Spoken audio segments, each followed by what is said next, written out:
Mother Elena Francesca Beccaria is the Abbess of the Monastery of Saint Clare in Rome.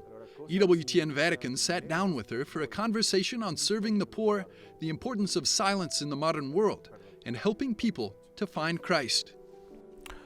¿Qué significato ha il lema?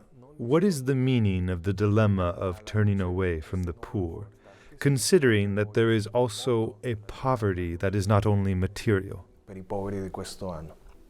Sicuramente, come dicevo, c'è una porta materiale, anche spirituale e morale.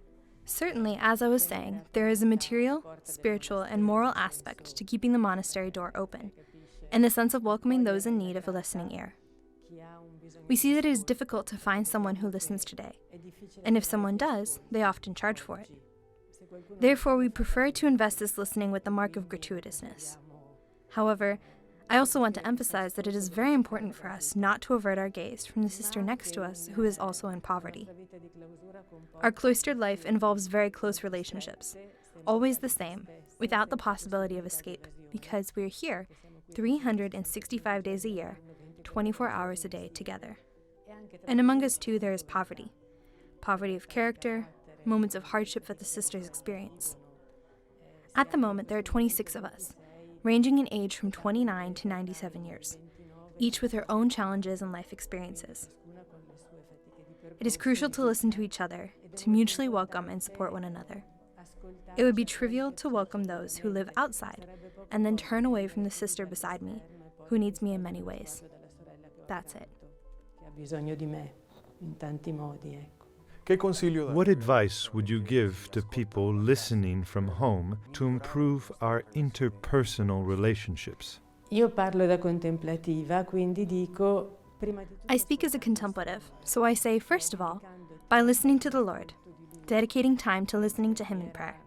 We have a lot of communal prayer, but also many times a personal prayer that should never be neglected, because they are important. The prayer that the Church gives us to celebrate is important, but so is personal dialogue. And there in personal dialogue with Him, you also learn to see your brother and to know how to listen to your brother. Silence is necessary. The silence you learn in prayer, which then allows you to remain silent in front of your brother without rushing to judgments and quick answers that are often not the right ones. sono forse quelle giuste molto spesso. Sorella Elena, noi viviamo in un mondo dove... Sister, we live in a world where it's challenging to find silence. From your perspective, even from the contemplative world, what advice can you give to people to take better care of this silence that helps them be in relationship with God and others? A essere in rapporto con Dio e con gli altri.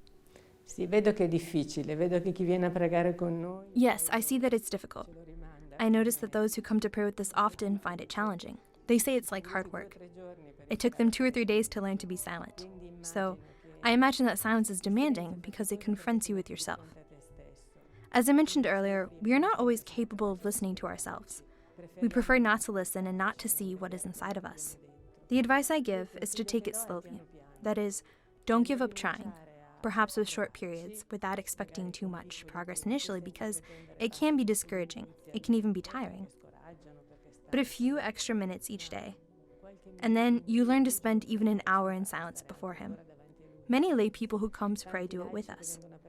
We have an hour of adoration in the evening after the Rosary, Vespers, 1 hour of adoration, and then there are people who experience it with us in the church.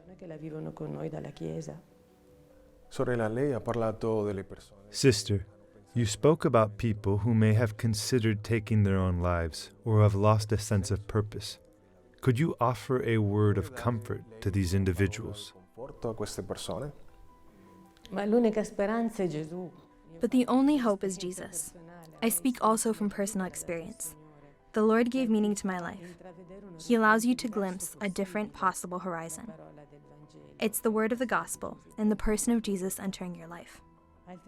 Otherwise, it's very difficult because everything human disappoints, ends, has a limit, and gradually in life, you experience that relying on the goods of this world carries the risk of losing them.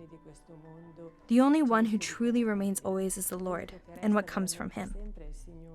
In other words, faith gives you a different perspective on life, and life is filled with hope because it gains a different depth, relying on values that do not fade away. Ti appoggi su valori diversi che non passano.